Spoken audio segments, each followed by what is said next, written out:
Congress party అకౌంట్ల freeze వ్యవహారం చినికి గాలివానలా తయారవుతోంది. నెల రోజులుగా పార్టీ ఖాతాల ఫ్రీజింగ్ పై ఆందోళన వ్యక్తం చేస్తోంది కాంగ్రెస్ పార్టీ. మోదీ సర్కార్ కావాలనే తమను ఇబ్బంది పెడుతోందని కాంగ్రెస్ హైకమాండ్ ప్రెస్ మీట్ పెట్టి మరీ పార్టీ ఆర్థిక పరిస్థితిని వివరించింది. సభలు సమావేశాలు కూడా పెట్టుకోలేని పరిస్థితి ఉందంటూ ఆవేదన వ్యక్తం చేశారు ఏఐసీసీ లీడర్లు.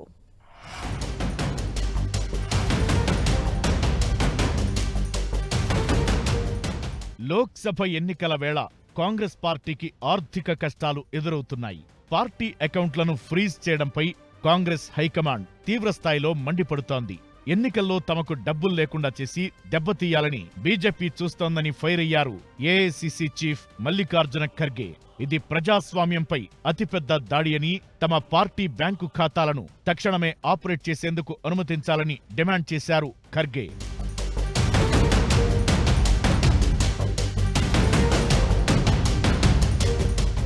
ఎలక్టోరల్ బాండ్స్ ద్వారా తమకు 11% ఫండ్స్ మాత్రమే వచ్చాయంటోంది కాంగ్రెస్. ఫండ్స్ ను కట్టడి చేయడం ప్రజాస్వామ్యానికి మంచిది కాదంటూ కేంద్రం తీరును తీవ్రంగా ఖండించారు కాంగ్రెస్ అధినేత్రి సోనియా గాంధీ. ఎలక్టోరల్ బాండ్స్ ద్వారా బయటపడ్డ సమాచారంపై వాస్తవాలు బయటికి రావాల్సిందేనన్నారు. బీజేపీకి వచ్చిన బాండ్స్ పై విచారణ జరిపించాలని డిమాండ్ చేశారు Sonia. Declared unconstitutional by the Supreme Court. The electoral bonds have benefited, as everyone knows, the BJP hugely, massively.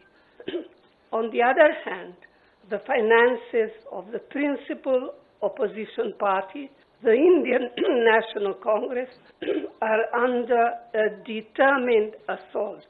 This, we all believe, is unprecedented and undemocratic. Congress ఖాతాల ఫ్రీజ్ నేరపూరిత చర్య అన్నారు కాంగ్రెస్ అగ్రనేత రాహుల్ గాంధీ. డబ్బులు లేక ప్రచారం చేయలేకపోతున్నాం, అభ్యర్థులకు సపోర్ట్ ఇవ్వలేకపోతున్నాం, ₹2 కూడా ఖర్చు చేయలేని పరిస్థితిలో ఉన్నామని ఆవేదన వ్యక్తం చేశారు. కనీసం ట్రైన్స్ టికెట్స్ కొనడానికి కూడా తమ దగ్గర డబ్బులు లేవన్నారు.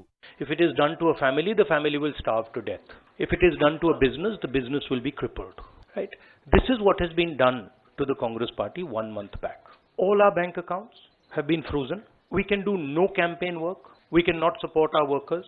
We cannot support our candidates. Our leaders cannot fly from one part of the country to the other. Forget fly. They can't take a railway train. And this has been done literally 2 months before the election campaign. Why has it been done? One notice comes from the 90s. Another notice comes from 6-7 years ago. Quantum amount, 14 lakh rupees. And punishment, our entire financial identity. నెల రోజుల క్రితం Congress party accounts freeze అయ్యాయి. Congress party, youth Congress పార్టీలకు సంబంధించిన అకౌంట్లను స్తంభింపజేసింది IT శాఖ. అయితే 210 కోట్ల పన్ను కట్టలేదని ఇన్కమ్ ట్యాక్స్ డిపార్ట్మెంట్ కాంగ్రెస్ పార్టీకి నోటీసులు జారీ చేసింది. 2018-19కి సంబంధించిన ఇన్కమ్ ట్యాక్స్ రిటర్న్స్ 45 రోజులు ఆలస్యంగా దాఖలు చేయడంతో ఈ ఇష్యూ వచ్చింది. అకౌంట్లు ఫ్రీజ్ పై ఇన్కమ్ ట్యాక్స్ అప్పీలేట్ ట్రిబ్యునల్లో అప్పీల్ చేసింది కాంగ్రెస్ పార్టీ. అకౌంట్లను ఫ్రీజ్ చేయలేదని, కేవలం ట్యాక్స్ కు సంబంధించిన 115 కోట్లు మాత్రమే స్తంభింపజేశామని వివరణ ఇచ్చింది. కాంగ్రెస్ మాత్రం తమ పార్టీకి చెందిన 11 అకౌంట్లను ఫ్రీజ్ చేసి ఎన్నికల ముందు కేంద్రం తమను ఇబ్బంది పెడుతోందని మండిపడుతోంది. ఖాతాల ఫ్రీజ్ కు సంబంధించి ఐటీ శాఖ స్పష్టమైన వివరణ ఇవ్వడం లేదని తప్పుబడుతోంది కాంగ్రెస్ పార్టీ.